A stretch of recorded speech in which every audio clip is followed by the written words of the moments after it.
I've tried numerous configurations of different button mappings on the hitBOX here, and finally I figured out something that worked really well, and this is going to work on an arcade stick as well.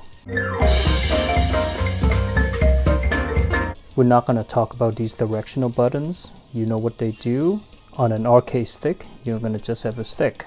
What I do want to talk about are the face buttons and how to map them so that you have a good experience. I like to use these 5 buttons right here. And because I have 5 digits here, I can access each of these buttons without having to move my hand.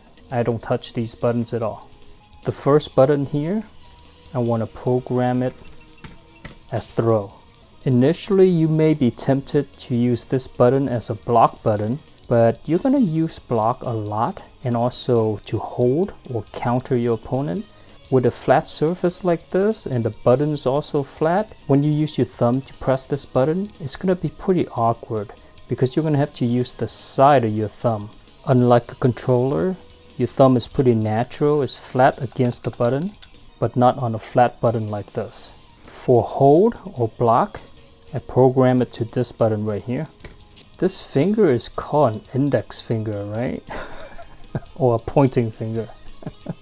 And unlike your thumb, all of the other 4 fingers is going to be flat against the buttons here. With this being the strongest, you want this to be programmed to the most often used button, which is block and counter. So for example, you know, you're fighting, blah, blah, blah, and then you want to block, bam. Or if you want to counter. For the middle finger, it's going to be punch.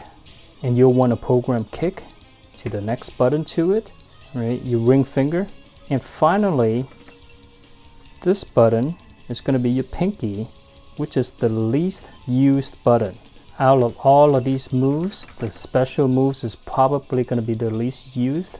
So I program it all the way over here. There you go. And this is enough for me. I don't need anything else to be programmed. For P plus K, I'll just use these 2 fingers right here. And then H plus K is going to be these 2 fingers. And then if you want to use the taunt button, you can program it to the end right here. And that's it. I find that this configuration, this mapping works the best for the DOA6. Hopefully you found that to be helpful. If you did, give it a thumbs up, subscribe for more, and take care now.